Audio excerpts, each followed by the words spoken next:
Hello, welcome to Prime Lenses. I'm Ian. Each week, I speak with a guest about 3 lenses that have meant something to them on their photographic journey. And this week, my guest is Scott Toepfer. Scott's part of a proud tradition of folks who drop out of what they were doing to drop in on their calling. He's worked as a microbiologist, photographer, producer, director, and I'd say triple threat, but I don't think that would really cover it all. I first discovered him through his 2011 book, It's Better in the Wind, and the book accompanied a short film. I loved it back then, and when I started the podcast, I found the book and realised that I should try and combine the stuff I love, cameras and motorcycles, into one guest.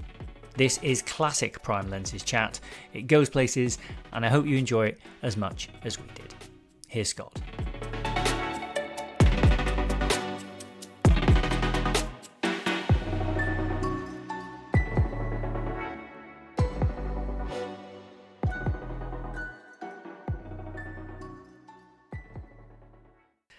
I've managed to combine like things that I love with photography before, but I've not yet really managed to combine motorcycles a lot. Like one time I managed to bring the bikes in.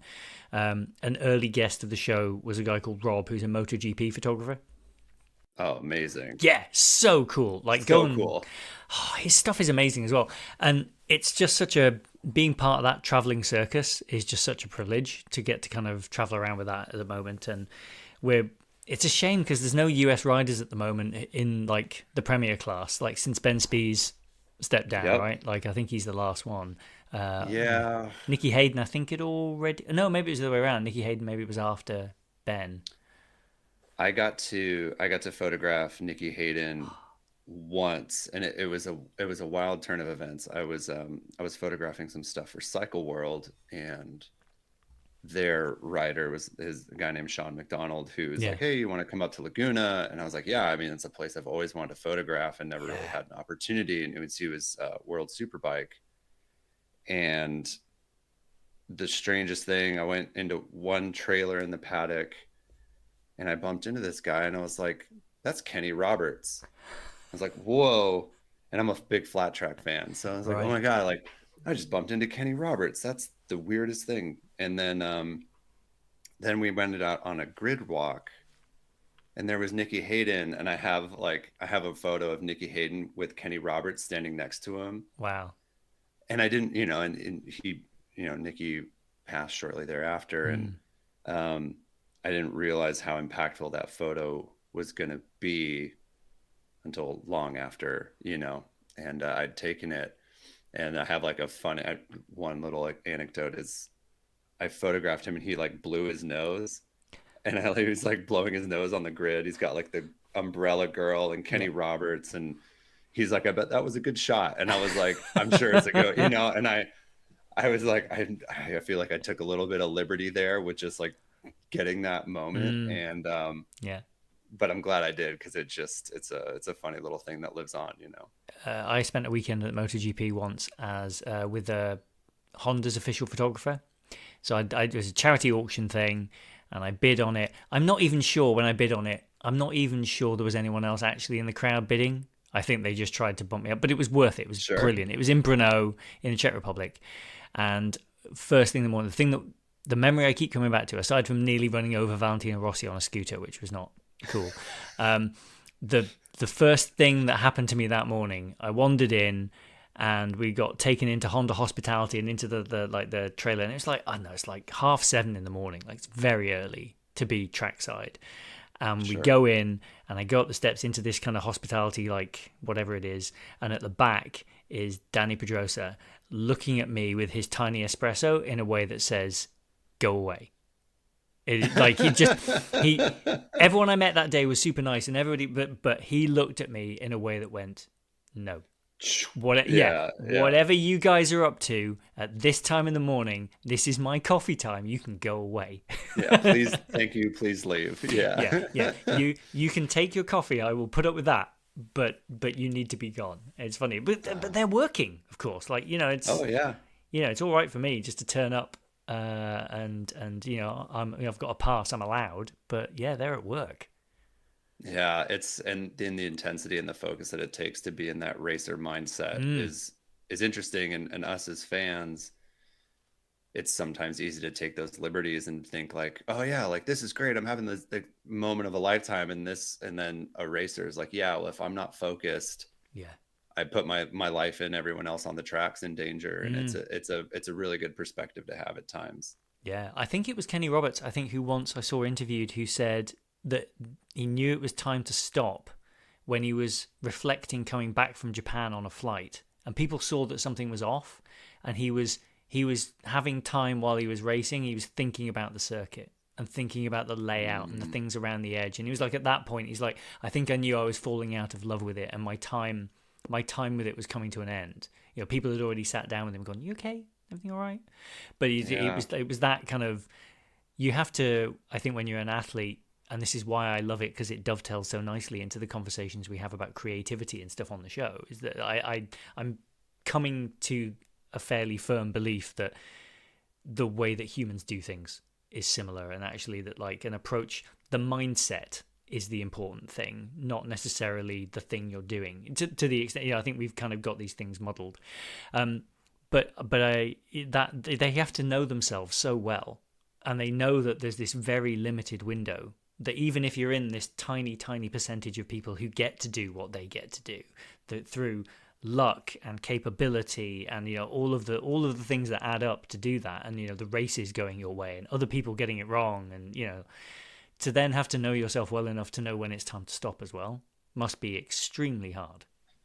Well, and it's an interesting metaphor. It's like the idea of like how far, like pushing a limit, like where is it, and then where is it on the track, and where is it in Mm. your mindset? And I mean, I even like, I had a moment when I was, it was right before, it was, it was right before, right after I had my first child, and I used to just, I lived outside of Los Angeles, and I was working for a production company doing some directing. It was like some of my first directing work. And so I would ride into Los Angeles and just split lanes and shoot through the Mm. freeway and didn't give a care in the world. And I remember I had a really close call on it's the Sepulveda Pass in like 405. Any of your listeners who have been in Los Angeles have been stuck in that traffic. And I remember I got pinched between two cars and like blew off someone's mirror on their car as I was going through. And it was just like one of those moments that was really scary. And a couple of years prior, I wouldn't have thought of it at all. I would have forgotten it. And it was one of those things that stuck with me and like hung around. And I realized I'd kind of turned a corner in my life where I was like, okay, love motorcycling, love riding, need to not be an LA commuter. Like I want to like stick into the enjoyment of things and not necessarily like force the issue. And so that I wasn't necessarily like, I wasn't ready to live on that part of it all the time.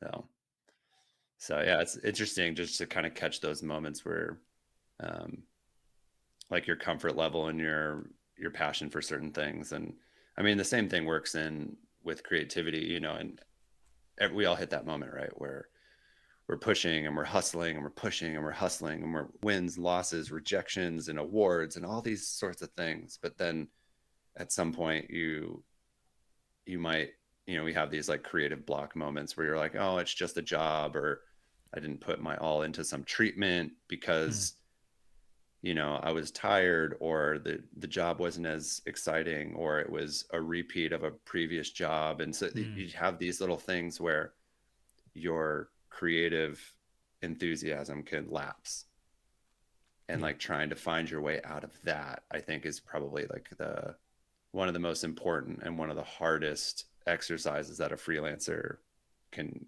really go through. Yeah. um No, definitely. This yeah, is a good time to be having a conversation with you then, because I've quit my job and finish on the 30th of June.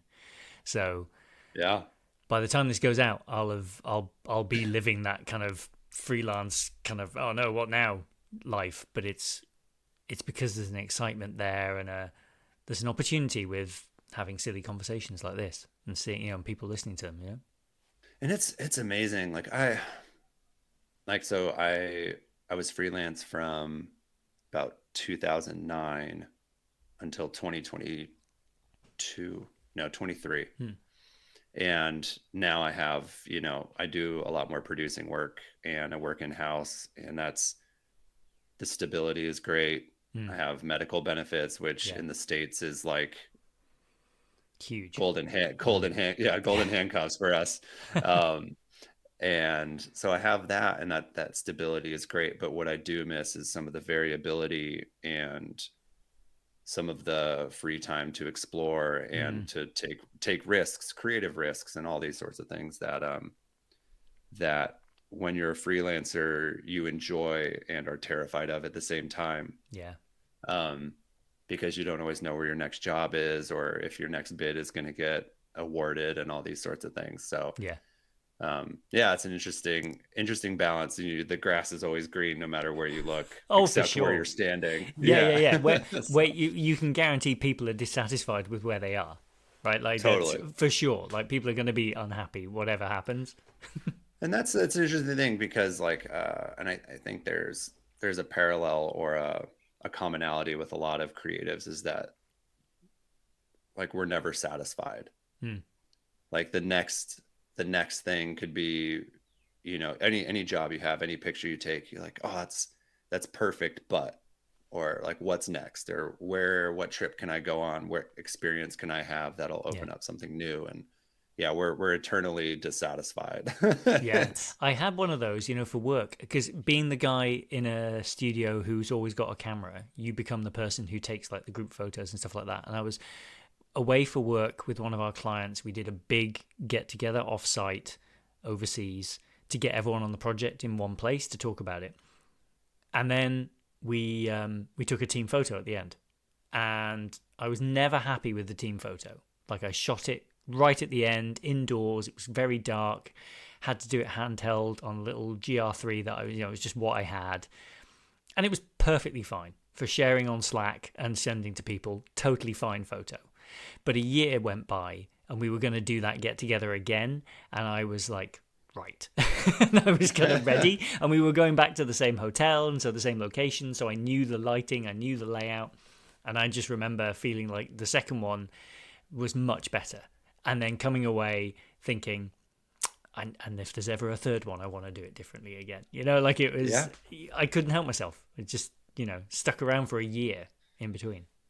Yeah, yeah, it's like that incremental growth and all the little Mm. things you learn and pick up along the way. Like any shoot, any photograph is an experience to like learn for the next one, right? Yeah, the third one was going to involve a tripod because people move. Yeah. And so I was People like, move. I don't need to move as much as, and also I could have been in it, which also would have Yeah, helped sure. Yeah, frame you're it. part of the team too. Exactly. Yeah, I like to think that with a couple of photos like that, I'm in them by virtue of the way that people are responding. Like by virtue of the way that people act. They wouldn't have reacted in the same way to some unknown photographer who's coming in for the day and it's just their gig. So I Totally. think I take a bit of that from it. But yeah, hopefully that won't be my last photo in video games. It'll be, just one of many in the end. Yeah. But yeah. That's always one of my favorite like anecdotes that I can offer is with when so now I work with photographers and I work with art directors, but not in the capacity of holding the camera. Mm, And I try and talk about different photographers being used in different ways and being hired for different projects. And I was like, the most important thing you can do is help the photographer have the right conversations with the people they're photographing, yeah. because that back and forth, that chemistry is, especially with all the work that can be done in post, the conversation and the chemistry between the photographer and the talent is so much more important now, Mm, because capturing a feeling or capturing a conversation or a moment is so important, and even more so important than like maybe a little bit of like lighting ratio incompatibility or something, where like if the lighting ratio is off just a little bit, like that's okay, we can fix that. But you can't fix the chemistry between, or the conversation between the photographer and the talent. So that's one of my favorite things to talk to art directors um, about when they're researching photographers and they're really interested in someone's aesthetic. but I was like, well, think about how they might work on a production in one of our Mm, productions. Like, how do they move through that space with those people? So yeah, yeah, yeah. It does always. It is a cliche to say it, but it does come down to people and interactions with people, like all of it, because absolutely. plenty of people can adequately expose an image for you. But if they're going to ruffle feathers on the way, or they're going to be, like just going to be hard to work with, like there comes a point where it's not worth it, and Yeah, absolutely. you're irreplaceable until you're not, and that usually comes as a shock. Yeah, totally. Yeah, and that was how I always prided myself, where I was like, yeah, I considered myself an adaptable and a flexible creative on a technical sense. Like, oh yeah, okay, that's what you want to go for aesthetically. Sure, we can do that. I was like, but the production approach and like we're gonna go shoot a road trip for a brand. And I was like, we're all gonna be in and out of like a minivan or motorcycles or a like we all have to be friends Yes, because the moment a couple of personalities get weird, it reflects in the images and the yeah, energy on set and all that stuff. Yeah, it's a interpersonal chemistry is like the one of the most important things I think I've ever had to like really try and sell through on an idea. It's like it's more important than whatever camera I'm using, that's for sure. it's one of the things actually I think it's undervalued with teams. Actually, is the how much it works because it works for that group. Like I mean, a silly example, but the Beatles, right? One that everyone can relate to. Every one of those guys, maybe the exception of Ringo, but that's probably a bit unkind, could have successfully run a pretty massive band of their own. They had the capability, they had the visibility. It just so happened that when they're together, they're also this incredible thing. Have you watched the TV show The Boys as well? No. Oh, so we're rewatching it at the moment. The Boys is based on a comic book series, as I understand it, but I've only ever watched the TV show. It's on Amazon, and it's basically the concept is a more kind of probably a more true to life, a definitely R rated. What would the world be like if superheroes were in it? And it just so happens that the superheroes are managed by one of the world's biggest corporations. Oh wow. Okay. If an Amazon or something like that ran like Superman, and that actually Superman looks nice, but actually is a total sociopath. And there's this bit. It's a great show. It's really worth watching. You need a strong stomach for certain parts of it, but it's very very good. Um, there's a there's a character in it who's British, played by a Kiwi. It's fine. Just don't listen to his accent too much. But there's a great bit where it's this crunch moment, and it looks like the group of them is going to break up because they're struggling to work together. And he's like, where's Posh Spice right now? And they're like, what are you talking about? He's like, what about Ginger? What about he's like Oh my god. individually all terrible, but together they're the Spice Girls. And it's just this whole thing of like, when someone turns up who's new to the group, he's like, no, no, no, she's a Spice Girl. Like it's gonna be like you Yeah. can join the group, and it's that importance of like together it works. Individually they're listless and rudderless and lost, but together it kind of works. And I love that idea that like there's magic in the groupings Oh, of people absolutely. coming together at certain times. Yeah. No, that's another fun thing about being a creative freelancer is like, yeah, you get to pick all the people you work with. And so there was most of my career was just spent around building a business model that meant I got to travel the world with my best friends and Yeah, like go make that's art. cool. Like it's like cheating, I was like, yeah, and I get paid for this. It's wild. Like so Nice. cool. Yeah. So did you study that sort of thing, or did you just come through high school and then just start making stuff? I mean, I did like darkroom classes in high school, um, but I was a math and science kid, so I went to college for biochemistry and got my degree and all that sort of stuff. But I quickly kind of realized after college that again, like some of that dissatisfaction, right? Some things are unsatisfied, and I had been kind of moonlighting, photographing bands and like the music industry a little bit, and just like every now and then getting a free T-shirt. And I was building like this little something resembling a portfolio, and was like, man, I would really love to explore how to make this a business. And like I'd already gone through my schooling and things. So I had a pretty good head on my shoulders, at least for what I thought. As opposed to a lot of like maybe 18-year-olds going to art school who don't know what they're doing. I was like, I was in my 20s, I knew what I wanted and I knew what my goal would be. So I went to art school for a year, quickly realized that the financial upside or financial downside of going to art school with how expensive it was, actually I could manage on my own by going out on set and like assisting and carrying other people's gear and being exposed to the chemistry and the environment. And um, so yeah, so I dropped out of art school and just went into the industry trying to like from the bottom up. And yeah, that was it was a cool process because I got to essentially still be a young adult and be excited and enthusiastic, but also have like just enough life experience that I knew why I was doing it. Tricky line to tread, that, when you're thrust into something and someone, you need good people around you to go, no, he's got this, it's all right, he can go and do Oh, that. yeah, and I mean, my family thought I was nuts because I had a job and I was a biologist, by trade, and so leaving to go to art school, and they're like, okay, well, Scott's crazy. Um, and then dropping out of art school was like, oh, well, what a waste of money. And I was like, it's not about the money necessarily. It was more about finding the value and just working and learning on set. And one of my instructors in Boston, I sat down with him and he'd seen all of my contact sheets because we were printing color and he'd seen everything. And I asked him, I was like, yo, Al, I'm going to drop out of school. Like, what do you think? And he's like, you don't have to be here. He's like, the I can't teach you anything technical. He's like, you've got the technical side down. You know how to shoot, you know how to print, you know how to recognize light. He's like, but so you don't need to learn anything here beyond critique and self-critique. He's like, so you don't need to be here photographing subways in Boston. Like you need to find something that you really love to photograph and you just need to photograph that and just pour yourself into some subject matter. And then you'll figure out if anybody else cares about what you're doing enough to hire you for it.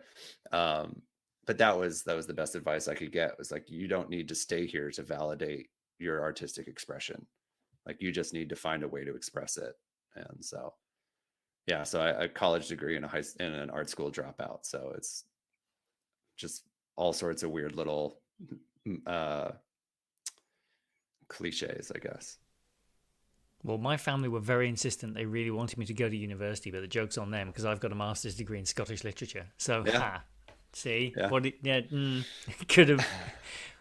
I How much do I use that? Not that often. I found I moved a couple years ago and I actually found my college degree and it's still in like a goldenrod envelope pressed between two vinyl records. Right. And I was like, oh, there it is.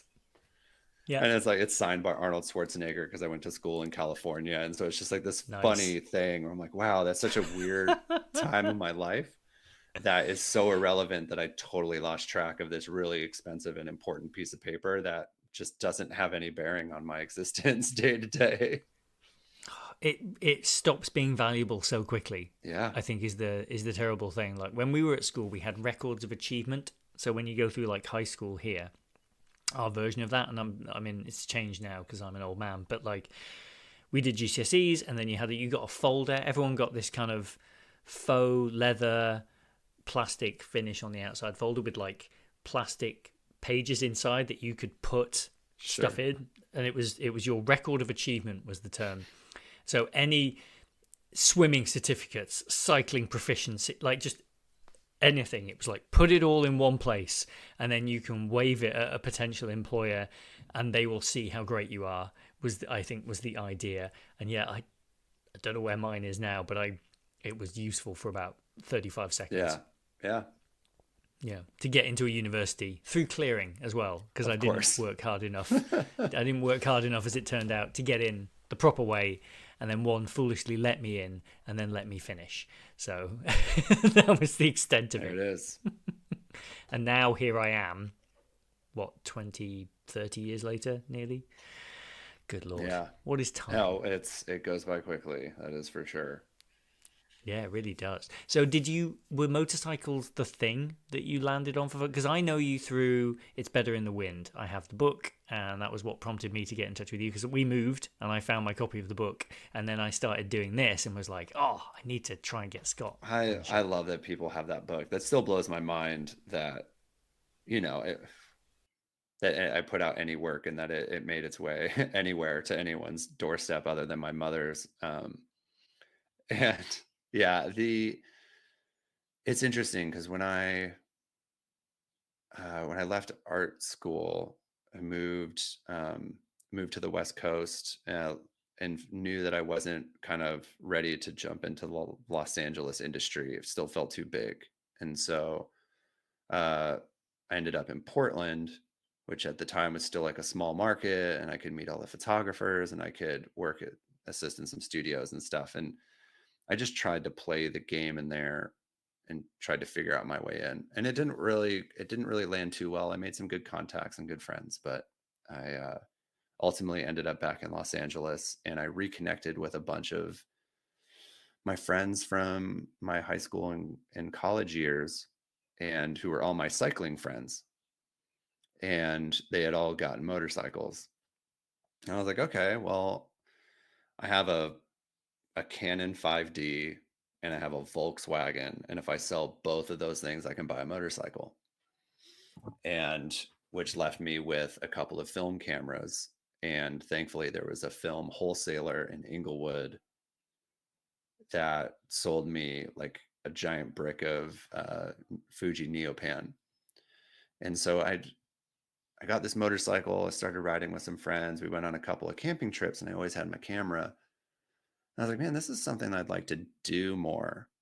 And I was kind of working part-time in a coffee shop and part-time assisting. So my day-to-day was pretty mellow for a 24-year-old, 25-year-old, something like that. And so my friends and we all just went on these road trips and camped, and I took pictures, and all of a sudden I was getting these contact sheets. And I was like, man, where do I put these? What do I do with them? And so that was in the early days of Tumblr. So I just kind of made a photo blog, and I just started posting photos every day. And then Kickstarter happened. And I was like, oh, well, maybe if I had worked for a magazine that printed in Los Angeles. So I asked them who their contact was and how much would it cost for me to print 50 books. And I got to be $2,000. And I was like, oh my God, I don't know how in the world I'm going to find $2,000 of like disposable income. And so I was in the early days of Kickstarter, and I got enough money to print that. And it was just this really interesting place of having no idea what I'm doing to realizing that people were liking the photos to a point where I was like, oh, well, my favorite thing in the world is collecting photo books. And I was like, oh, well, I can make like a real simple traditional, like just one image on each page, like an easy turn. I can just basically take the last year and change and turn it into a nice little photo book that kind of documents our trips through the Southwest. And that turned into the book. And so like that first It's Better in the Wind book was that, and it kind of just blew my mind. I was like, oh, okay, well, I shot, and then I gave it a little bit of like promotion, and then I self-published my own book. Like I don't I was like flabbergasted that I was able to actually make those little steps happen for myself. And then that turned into a little short film and more pictures and things like that. And I mean, to be honest, that first book actually gave me the bump I needed into like an actual career, because that first book was purchased by the one of the art buyers or one of the account directors at McCann Erickson in Birmingham, so the Midlands office, and they hired me to do a photo shoot for Harley Davidson, and that was in 2010. And I got a phone call while I was like, I think I was eating French fries in Venice Beach. And I got a phone call with the UK country code, and I was like, well, that's weird. So I answered it, and I'm just like huddled down with my phone in my ear. I was like, hello. And they're like, you want to photograph for Harley Davidson? We have your book. And I was like, oh my God. Okay. Yeah. Great. Amazing. Yes. And so that was like my first like big shoot for like a real client other than like a weekly newspaper.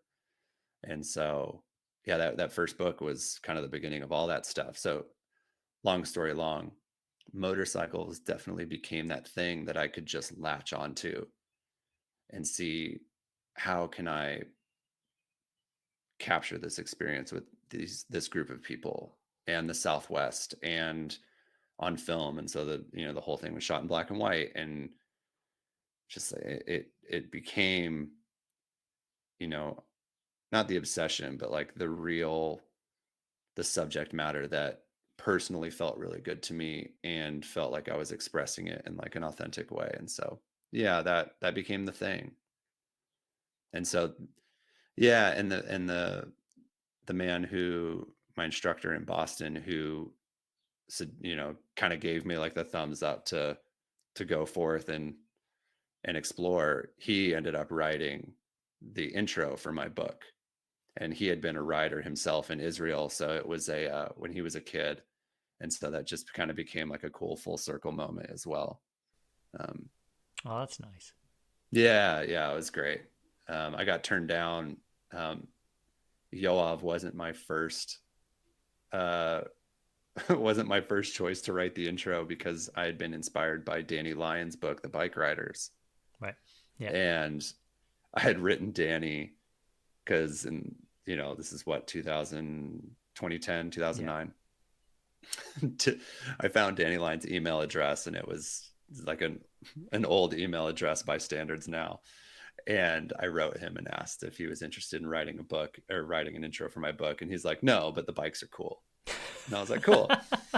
That's good And though. You need yeah, it reviews was like that, right? yeah, and it was a good reminder that this business is a lot of rejection. And Yeah. in the years since, like, I've had some really fun contact with Danny, and but that first one was a no. Mhm. And the next choice, and it was more obvious the more I thought about it, was having Yoav write it. And so that was a really fun way to bring the whole story back around. That's really lovely. I have also dropped an email to Danny and just didn't hear anything back. But I think we're 15 years hence, so it's completely reasonable at his stage in life to be like, I don't need to talk to you. It's No, completely yeah. reasonable. Another filmmaker friend of mine, Todd Blue Baugh, and he and I are working on a movie, and we both had some contact with Danny, and he was like, well, if you're ever in New Mexico, come spin by. And so we did, and he wasn't home. And I was like, oh man, like we almost circumvented like the internet to like actually have like an interpersonal moment with someone that was considered a hero of mine. But yeah, just near miss. Those are the moments, though. It's really, really nice. Alice makes fun of me all the time because here I am in the Highlands making friends with all these people who are not here. Like I moved here 2 years ago, and I'm spending an inordinate amount of time talking to people who are thousands and thousands of miles away, and That's how it's it like goes. it's tough. But what it does mean is that like when people are in town, and I use like town in air quotes, like if someone's in London, I'll get on a plane. Like Yeah, that's just how it goes now. But it's worth it if you can make those little connections, even if there's time in between. sure. Well, I'll say the Highlands that's like a bucket list travel for me. That's always whenever someone asks me, I was like, yeah, I really want to go to Morocco. I really want to go to Argentina, and I Mm. really want to go to the Highlands on like a big road trip. Like Yes. we'd a friend of mine from magazine publishing, Dean and I had like pitched at one of his partner clients, one of his advertisers, to do a trip from London, Wales, up through the Highlands, and then back and around to Ireland. Oh And yeah. it was just going to be this big road trip on. We were just going to try and get a client to pay for us to go on a road trip on our old Yeah. bikes, and it didn't pan out, but it was a good idea while sitting on the porch. Mm. It all sounded great. Well, you got to try these things again. Like I can say this safely now because it will go out afterwards. But I had Gajan Balan on the show a while back, who's a photographer who's done a load of stuff with Leica this year. He said, oh, you should pitch Leica to do some podcast stuff, and just get in touch and whatever. And so I did Gajan's episode, and I dropped the PR a link to the episode when it went live, and said, oh, in case you're interested, I've got some ideas for some things. And they emailed me back and went, cool, tell us the ideas. And that was like on a Friday afternoon. At which point I panicked because I didn't really have any ideas. I just had a couple of like bullets in my head, nothing more than that. So I spent the weekend freaking out and thinking, I've now committed to sending something next. I don't know why I sent the email immediately back going, yeah, thanks so much, I'll send you a thing.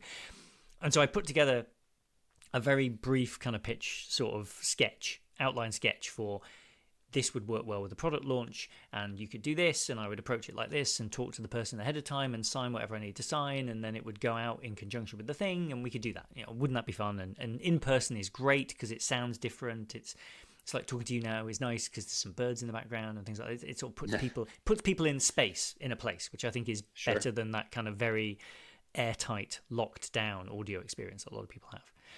And so anyway, sent it away. They said, we'll come back to you in a week. So a week goes by, I hear nothing, and I'm like, oh, well, never mind. And then suddenly they come back and they're like, would you like to come to Wetzlar for the 100th anniversary event? We'll bring you out. And by the way, would you like to talk to Steve McCurry and Joel Meyerowitz? And I'm like, oh my God. Yeah. And I'm like, yes, I would. That would be great. Yeah, it's a great idea. Yeah. Why didn't I think of that? So I'm going out in like 2 weeks, and it's going to be nuts because it'll just be, everyone will be there. And I suspect I'll just end up recording so many conversations, I'll have months worth of stuff. Well, if you need an assistant, let me know. Yeah. Yeah, right? Oh, wow. So cool. So yeah, can't wait. But yeah, there's going to be a bunch of previous guests at that thing too. Oh, so cool. Yeah, that was, like, has always been one of those, like, I have never really found the right way in. And but at the same time, it's been really fun because I've seen a lot of the work that they've done to do just more outreach and younger artists and artists from different backgrounds. And I just Photo Dre and like it's like, oh man, like you guys are doing so much cool stuff right now. So you see acquaintances and like, and peers like getting the recognition that they deserve, that just, because like, this is I don't want it to sound like too diluted, but like, or too boiled down, but like the Magnum photographers are the Magnum photographers. They're always going to be these icons of like the art form, right? And everyone will know their names and their books and have their favorite images, and we love that. But who's coming next? And there's digital and there's film, and there's just the art form is so expansive, but like, who are the people that are going to drive the conversation for the next generation? How do you find people that inspire others to pick up a camera rather than a phone? Yes. And I will also caveat that with, the best camera you can have is the one that you have in your pocket. So like, that being said, but however, like when you get into the manual nature of things and the tactile nature of craft, I still think that having a camera in your hand and making intentional decisions about how you capture a moment, I still think that is the art form. Having a conversation with your subject is one, like a visual conversation, but being able to technically decide how you want to take that picture, just like a painter, like how much pressure they put, how much paint they put on the brush determines how the finished product looks. And so the way that a photographer uses a lens and a camera and the light around them, that determines how you can author an image to be received by a viewer, so that the moment I'm trying to capture and the feeling that I'm feeling from it can translate to someone thousands of miles away when I'm not there to explain it. Which definitely comes across in the book, right? That was one of the things when I was thumbing through it again. I was like, there's a lovely through line of adventures and stuff in a way that feels actually that film that got made recently of the bike riders is, is a good example as well. It sort of captures people. It's not cliche kind of filmy kind of people standing up and going, yeah, it's for freedom, man. Like it's the real thing. It's Yeah. people just getting on a bike and going, because that's the great freedom of motorcycles, is that you can just Yeah. get on and go. And I think your images do that beautifully, and it's a really simple way of representing the world in black and white, which makes me think, actually, do you still use the same film cameras that were left once you sold your 5D in your car, or have you stuck with the same kit pretty much? Yeah. So, um, actually, one of them's filling there. So when we talk about the book, there's always a couple of cameras floating around. I had a Canon A2, a belt-driven 35 millimeter, like a cheap camera that I was not afraid to like sleep in the dirt with and get messed up. And so like that camera is still here. I love that to death. And then I had a Contax G2, which people love that camera. I hated using it on the road. I don't like when it would focus and the crop, like it automatically kind of crops to adjust for parallax on the focus. I was like, ugh, like I found that I wasn't very good at metering that, and the Canon was a lot more intuitive for me. So a Canon A2 with, and like this is one of the lenses I had written down for this, it's a cheap lens, but it's a 28 f2.8 Canon, and it was just one that I knew that I love the 28, like loving street photography and like knowing that that's what I gravitated towards, whether it was, you know, Brisson or Frank or like Eggleston. I was always I was like, always just like a little wider always helps. And um, I, that camera and that lens combo, I was never worried about destroying something because I could replace it. And I knew that no matter how dirty it got, it was still going to work. And that's one of those. And I could shoot from a bike. Like I love manual focus cameras and I love that intentionality of it. But some of the situations I'm in, like I would have missed a lot if I didn't also have an autofocus option. So yeah, one of the cheapest lens, the 28-28, like it was perfect and always worked, easy enough to keep going. Um, but yeah, so I have that. The Contax is long gone. I experimented with a few different second cameras. Hmm. One of them, little Olympus XA. Nice. Yeah, Yeah. that one kind of floated around with me for years. And again, one you can't even tell sometimes. The shutter click is so faint. You're like, I don't know. I think it took a picture. If it still whines, that means I got one somewhere. I have a Canon MC that's basically identical to that. It's their Yep. version of it. Yeah, it's fun. Yeah, I love that stuff. Like I've never been too precious about gear, and I found if it was too clumsy for me to use it, that it was very quickly like kind of discarded. And when I had a Leica M3, and it's like holy grail Sure. camera. Yeah. And I got it when I was making good freelance money, and I was like, yeah, it's fine, I'll buy a Leica. And I think I had a 50 mil Hmm. Summicron on it. Like it just wow. Yeah. And I found it so difficult to change the film fast enough Right. to be able to stay in the headspace of taking pictures, that it became a hindrance, and then it just kind of sat here. Right. Yeah. And so I sold it to a photographer friend of mine who uses it all the time, and so I'm eternally on the hunt for another one Yeah. now Right. that I'm in like a different place in my life, and I'm a lot uh for lack of a better term, I'm a lot slower Right. Yeah. in my approach to photography than I was when I was a freelancer. And so now I like want to try and explore that again. But yeah, so I think if the camera didn't fit how I was taking pictures, I didn't take pictures with it. That's the thing we miss, I think, with the kind of the gear conversation as it is.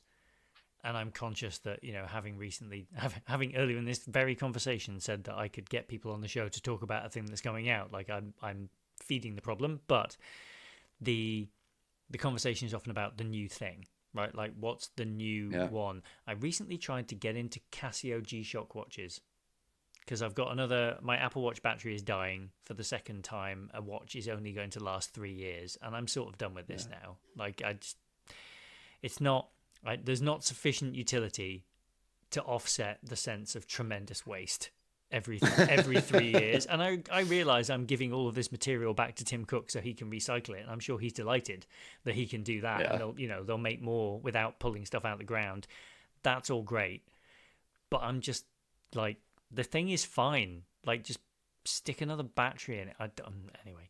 So, and I also, know. it's not a heritage timepiece, is it? One day they'll stop supporting it. So, like, I'll just sidestep all of that and just get something that's mad and Japanese and looks cool and is a third of the price. But it's the Right. baffling numbers and identifiers, and like, you end up, it's like Leica with lenses. You just have to get into this mindset of like, right, I'm going to have to learn all these words, and it's going to seem baffling, but somehow when you go through the process of learning it all, you come out the other end having been indoctrinated into something, and Oh yeah. they're moments away from just telling you to drink this and then you'll be fine. Right. Totally. Yeah, and then you're in it. Well, that's where I mean, I had I tried to get a Leica CL, which is one of Mm, those like I bought one from Japan and it arrived broken, and I was just like, okay, cool, I can't do that again. yeah, but there's just this idea of like, I don't know, man, I like, and granted those cameras have their problems, but I love kind of going back and being like, some of these older cameras, and I don't want to sound like a purist because I'm really not, in terms of like the it's for the tool, like the right tool for the right use, mm, right? yeah, So if I want to go, like if I want to go be an artist and I just want to like be slow, I have cameras for that. And if I need to like go shoot an assignment, I have a camera for that, yeah, and they're not always the same, and I'm fine with that. But I love when I'm just thinking about what I'm going to shoot and I'm being more methodical. I love going back to my old cameras, and I have an Olympus OM1 that I got in 2012 or 13, mm, and I bought it because a Contax T2 broke on me. right, And so I went to the nearest camera shop. I bought an OM1, didn't require anything. I could Sunny 16 it with film, and it still works. And yeah, it's hanging on the coat rack on the hook right by my front door in case I want it. yeah, And I know it'll work with whatever film's still in it. yes, And I love that. And that's something about the old cameras that really just kind of thrills me. It's like, yeah. And getting back to the M3, it's like, yeah, I can use that camera today. I can use that camera 10 years from now, yeah, and it's going to give me the same exact thing. And it doesn't require me to like upgrade my computer. It yes, doesn't upgrade me. Like, oh, my memory cards, my batteries are dead. Like, nope. yeah. It's purely mechanical. And I'm very, like, this goes back to the motorcycle thing. I want to be very mechanically inclined. And it's like, okay, I can feel when something's wrong in the film spool, or I can feel when my motorcycle is running weird, and I can listen to it. And I have a strong affinity for that feeling with the things I'm using. So, You need that consistency of feel, for one of a better. Actually, it came up this weekend with the in the MotoGP. So another motorcycle example where former world champion Pecco Bagnaia on the Ducati is struggling for front end feel on the bike. And the popular theory floating around the internet, which I'll parrot now, which will potentially have been proven wrong by the end, but they have this device that lowers the bike on the straight so that they can get more speed, the whole shot device. They've made that lighter by about 600 grams, and that's made the front of the bike lighter, which he doesn't yeah, like. But then this weekend went better for him, and one of the things that's being used to explain it is that he switched to a different brake on the front. That brake, those discs weigh an extra 600 grams or something. So actually, right. he's managed to find a way to reintroduce the weight that he likes to have on the front by doing that. And it's that, again, it's that peak level, that's an extreme example of someone having to do that to kind of get just the right feel. But I guarantee there's people in the world buying old camera equipment because that's the feel they need. They can't get the look they want, or they can't get, it takes them out of it. There'll be some photography assistant somewhere who's got to buy just the right cable release for Annie Leibovitz or something so that they can shoot just Yep. the way they like to shoot, because anything else would take them out the moment. Yeah. Yeah, it's fascinating. It is fascinating. And I love how like specific and idiosyncratic like Mm, some of the art gets. Like, oh no, like the process, the routine, the superstition, like all that stuff is so very like tightly tied to the artist. And um yeah, I love it. so And I cool. love that sometimes like I think I just like I always like to remind myself that sometimes simple is better. Hmm. And it helps me kind of keep things in perspective Yeah, for sure. that's why I shoot with an M.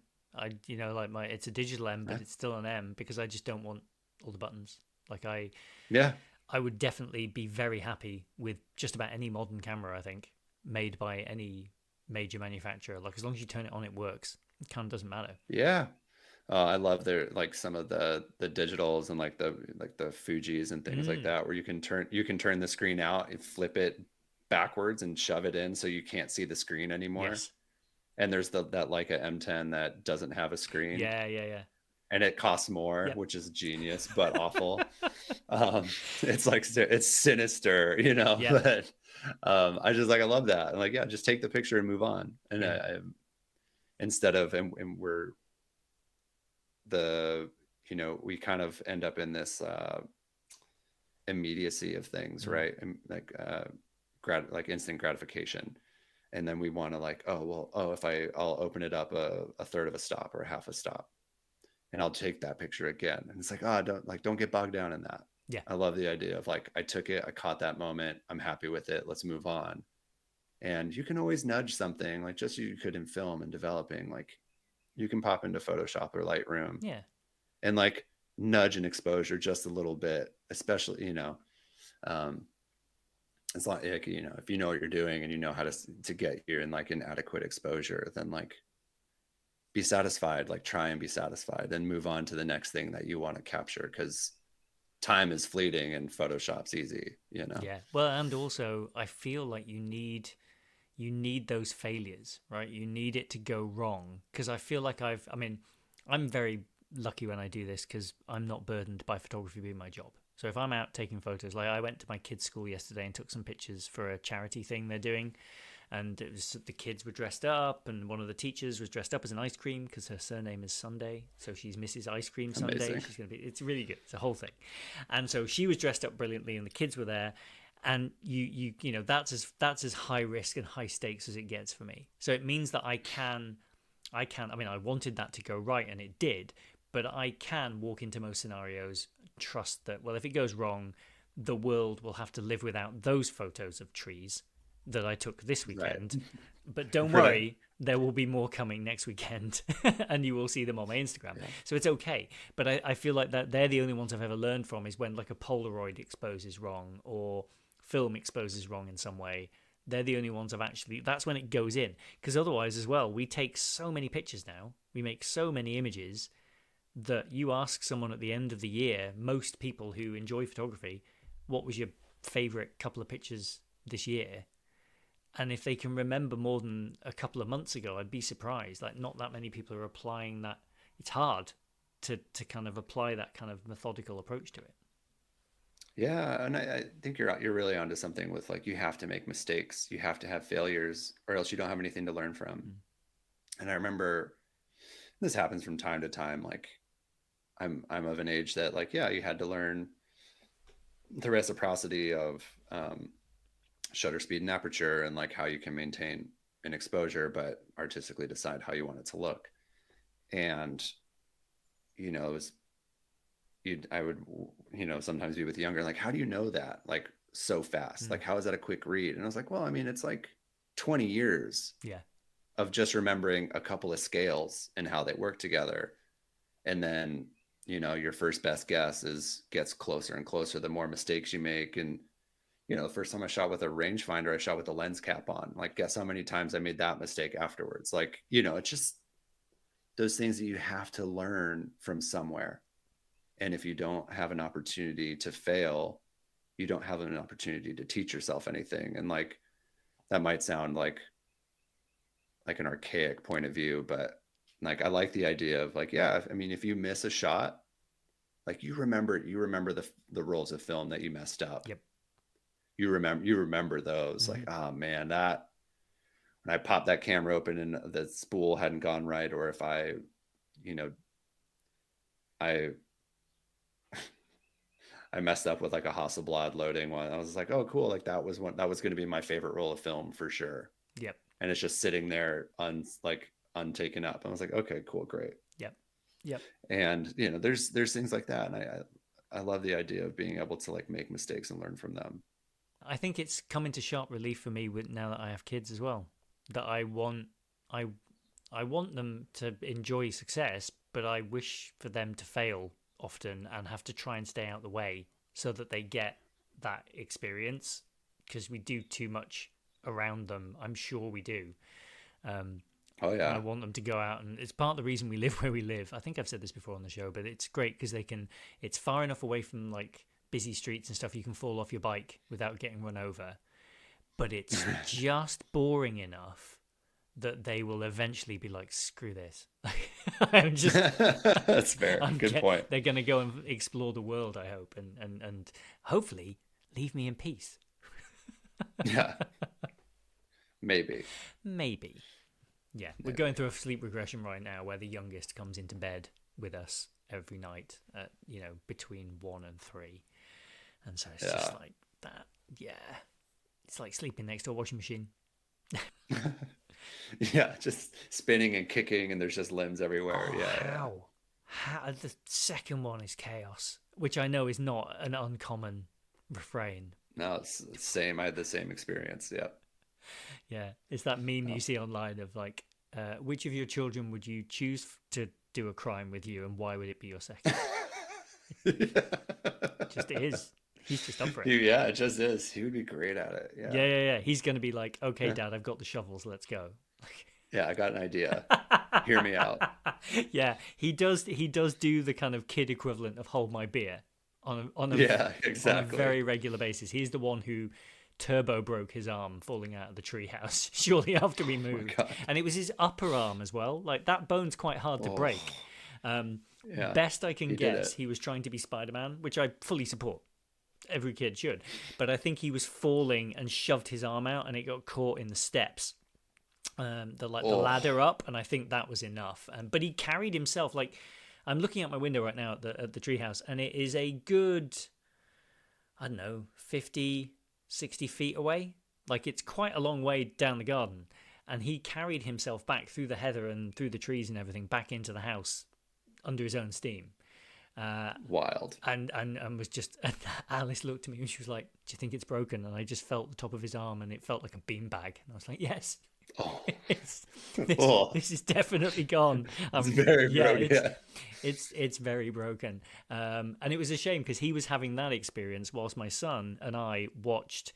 I think it was the Indonesian Grand Prix MotoGP that weekend, and it was incredible.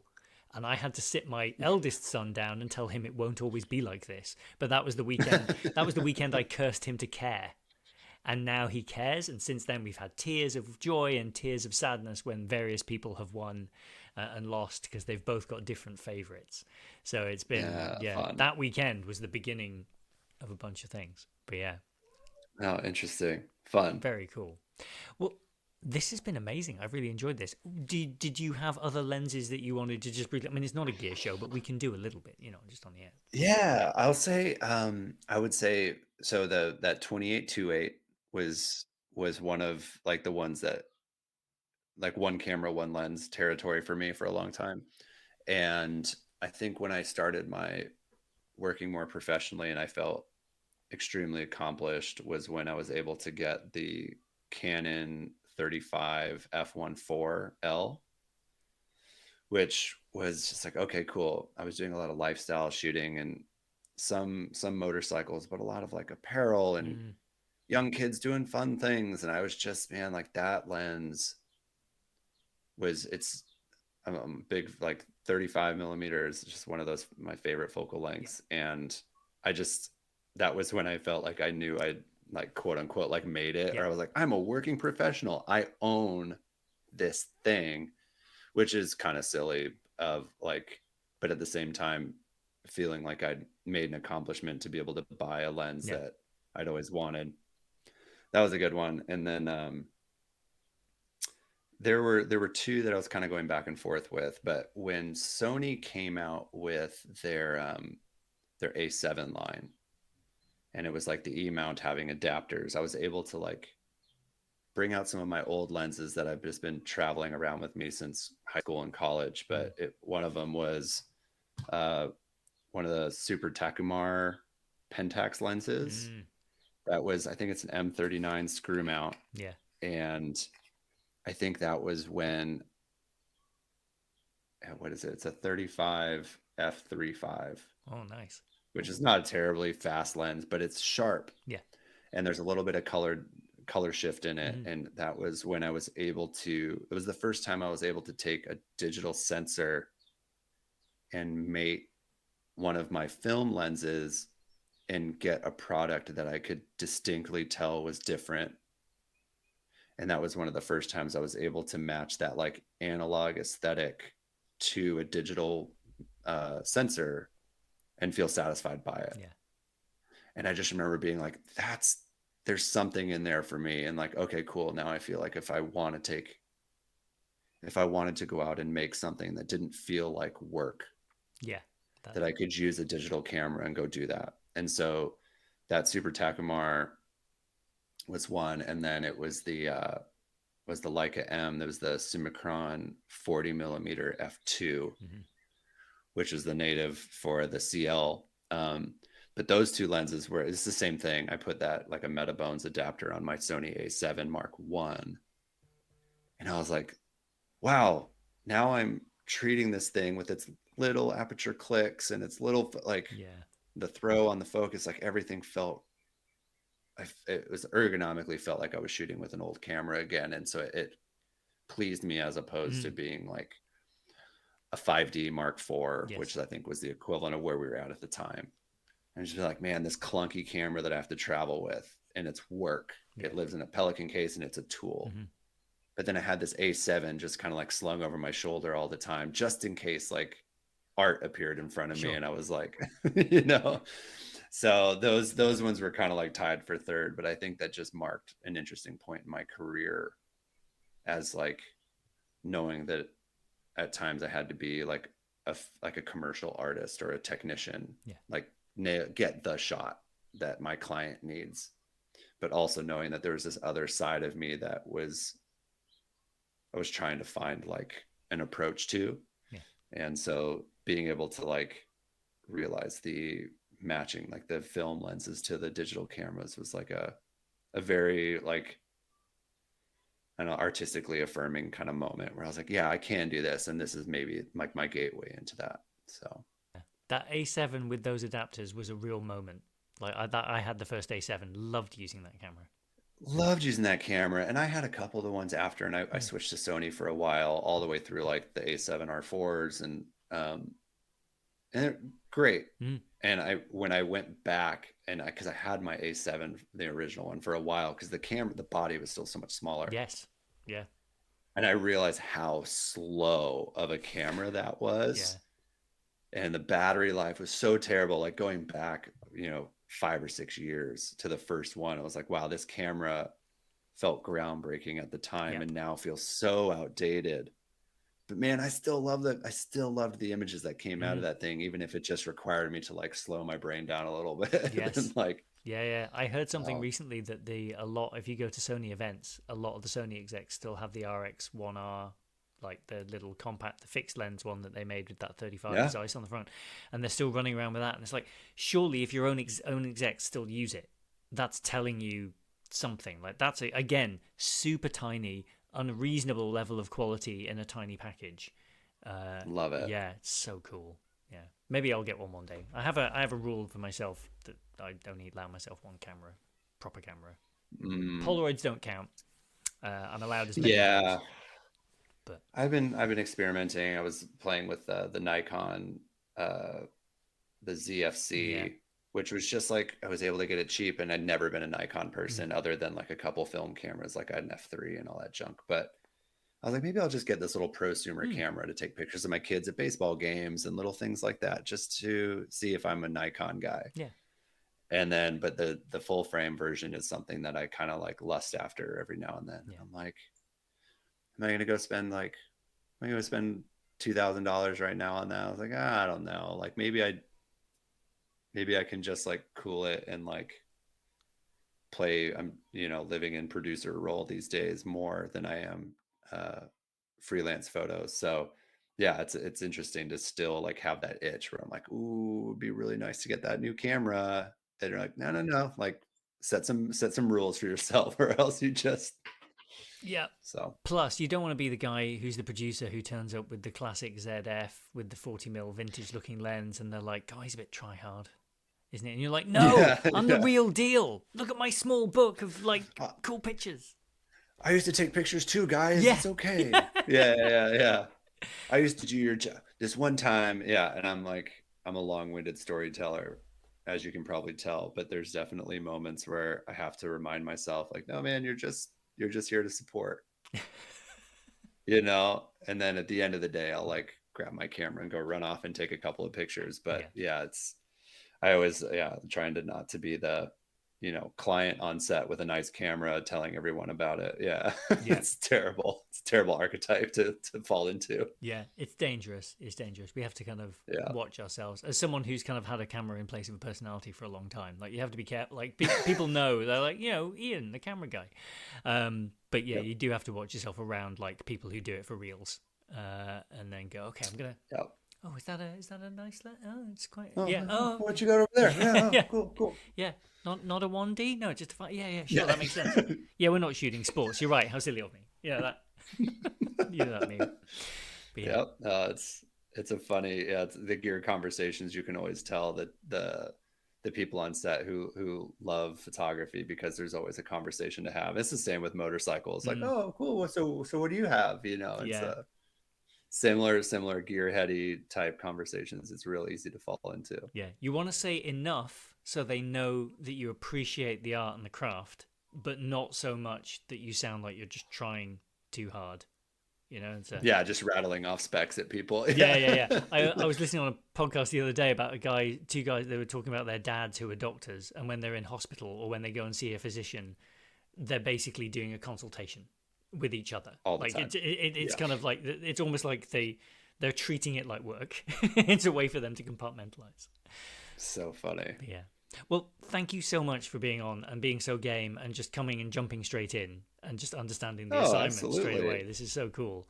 And thank you so much. Thanks for including me. I was really excited to do this, and I know it took a minute for us to get the schedules right, and I just really appreciate you having me on. Oh, it's a pleasure. It always lines up when it's supposed to line up. That's the way I like to say it to people. It's just it's usually the That's right great. time.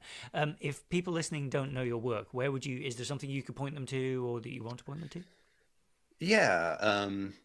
I guess the website would be sgtoepfer.com. And that's just kind of the evergreen portfolio work. And I don't post as much on social quite as much as I used to when you're in the freelance hustle, but the portfolio is always a fun place to catch new and old work for sure. Well, it's been an absolute pleasure. I have to find an excuse to kind of have you back on at some point. Talk more Oh, motorcycles. anytime at all. Yeah, absolutely. And thanks for having me on. It was a pleasure. Thanks so much. All right, take care. Have a Yeah, great have a day. good one. You too.